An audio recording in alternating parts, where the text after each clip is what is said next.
Success संगम में आपका स्वागत है। मैं यहाँ पे करवाता हूँ Drishti IAS current affairs magazine. जून 2022 का मैगज़ीन है। विज्ञान एवं प्रौद्योगिकी, ये चैप्टर नंबर 5। टॉपिक है telecommunication engineering centre report. Telecommunication engineering centre report. सबसे पहले ये चर्चा में ये विषय क्यों रहा, क्योंकि हाल ही में 5G सेवाओं के समय पर परेशानी मुक्त रोल आउट के उद्देश्यों को प्राप्त करने के लिए और देश में स्मार्ट शहरों हेतु मानकीकृत पारिस्थितिकी तंत्र के विकास के लिए संचार विभाग DOT और दूरसंचार इंजीनियरिंग केंद्र ने रिपोर्ट जारी की है। यानी परेशानी मुक्त रोल आउट के उद्देश्यों को प्राप्त करने के लिए देश में स्मार्ट शहरों हेतु मानकीकृत पारिस्थितिकी तंत्र के विकास के लिए संचार विभाग और दूरसंचार इंजीनियरिंग केंद्र ने रिपोर्ट जारी किया है, इसलिए चर्चा में रहा है।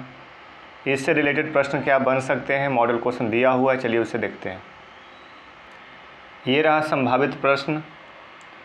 देश में अखिल भारतीय स्तर पर 5G नेटवर्क से संबंधित सेवाओं का लाभ लेने हेतु ढांचागत सुविधाओं के लिए भारत सरकार द्वारा किए जा रहे प्रयासों के बारे में विस्तार से चर्चा कीजिए।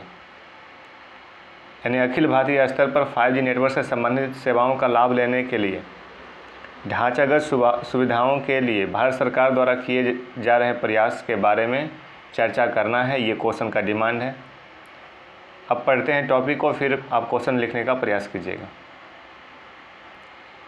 टॉपिक शुरू करने से पहले आप TRAI के बारे में समझ लीजिए। भारतीय दूरसंचार नियामक प्राधिकरण, यह भारत के दूरसंचार व्यवसाय का स्वतंत्र नियामक है। इसकी स्थापना दूरसंचार सेवाओं और टैरिफ को विनियमित करने के लिए संसद के एक अधिनियम द्वारा वर्ष 1997 में की गई थी। ट्राई एक सरकारी संस्था, याद रखिएगा, ट्राई एक सरकारी संस्था है। ये दूरसंचार व्यवसाय का स्वतंत्र नियामक है और इसकी स्थापना 1997 में की गई थी। दूरसंचार सेवाओं और टैरिफ को विनियमित करने के लिए यह एक सरकारी संस्था है। संसद के अधिनियम के द्वारा इसे बनाया गया है। जो देश में दूरसंचार के क्षेत्र में काम कर रही कंपनियों के लिए नियामक अर्थात उनके नियमन और देखरेख का काम करती है। दूरसंचार इंजीनियरिंग केंद्र क्या है? TEC दूरसंचार विभाग की तकनीकी शाखा है।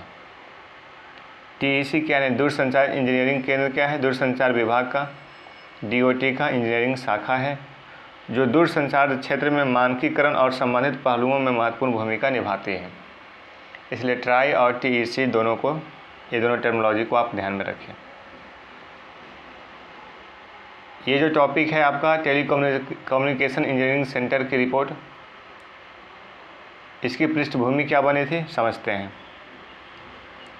भारतीय दूरसंचार नियामक प्राधिकरण यानी ट्राई ने स्ट्रीट फर्नीचर का उपयोग करके अगली पीढ़ी के दूरसंचार बुनियादी ढांचे की तैनाती के लिए दिल्ली अंतर्राष्ट्रीय हवाई अड्डे पर एक पायलट अध्ययन शुरू किया है।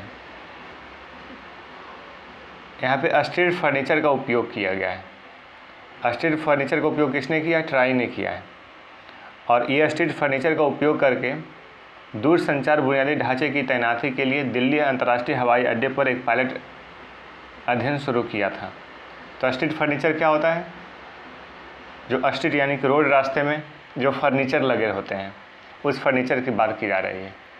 जैसे में स्ट्रीट फर्नीचर, जैसे में जो सिग्नल लाइट हो गया, फिर बैठने का जो स्थान होता है स्ट्रीट के पास यानी रोड रास्ता में, वेटिंग स्टॉप जो हो गया, स्टैंड्स, तो ये जो सारे जो वहाँ जो भी फर्नीचर लगे रहते हैं स्ट्रीट में, उसे स्ट्रीट फर्नीचर कहते हैं।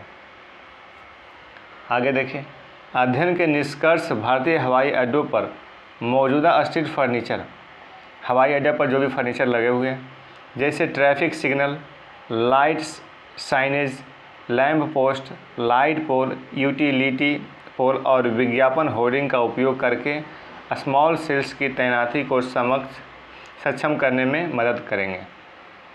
तो ये इस प्रकार से ट्राई ने पृष्ठभूमि बनाया था कि स्ट्रीट फर्नीचर का प्रयोग करके हम अगली पीढ़ी के दूरसंचार बुनियादी ढांचे को तैनाती करेंगे। और इसके लिए दिल्ली अंतर्राष्ट्रीय हवाई अड्डे पर एक पायलट अध्ययन शुरू कर दिया गया था।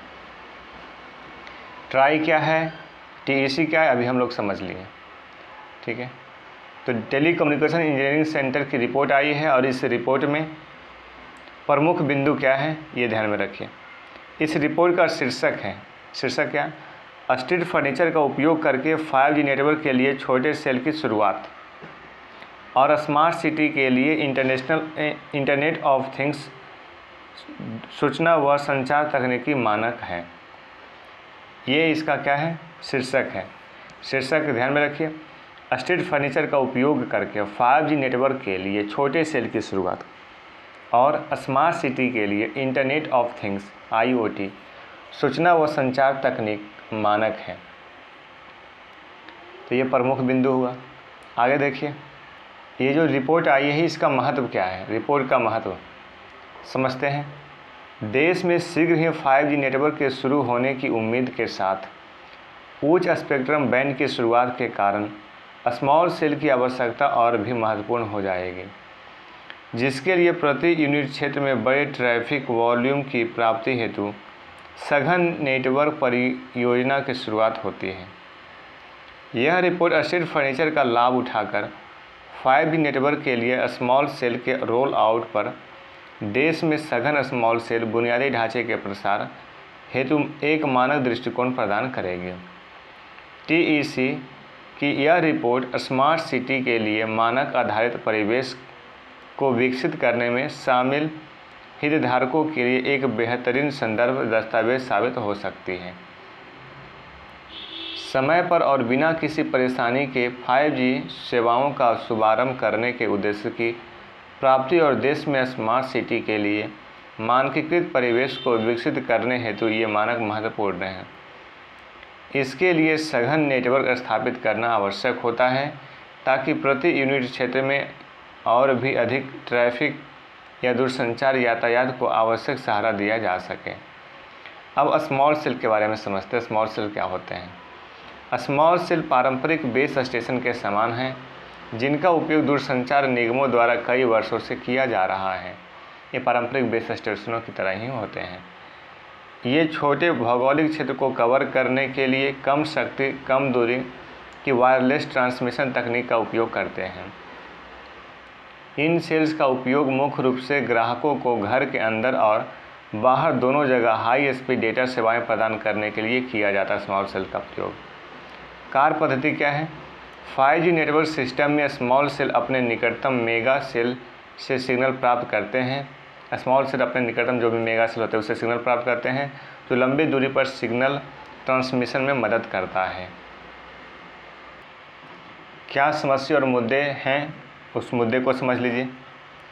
राइट ऑफ राइट तक पहुंच, प्रक्रियात्मक सरलीकरण, उच्च क्षमता वाले ब्लैक होल का प्रावधान और स्थिर बिजली की उपलब्धता संबंधी मुद्दे हैं जिन्हें संबोधित करने की आवश्यकता है।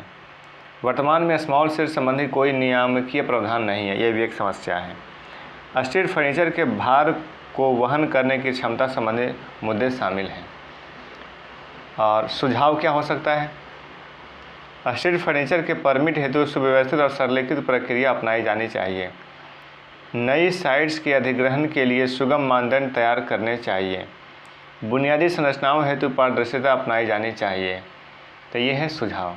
नोट देखिए, दूरसंचार विभाग ने राज्यों में राइट ऑफ वे रॉ संबंधित प्रक्रियाओं में स्थिरता लाने और 5G तकनीक के अखिल भारतीय रोल आउट से पहले दूरसंचार बुनियादी ढांचे को तैनाती को बढ़ावा देने हेतु मौजूदा नीति दिशा निर्देश जारी किए हैं।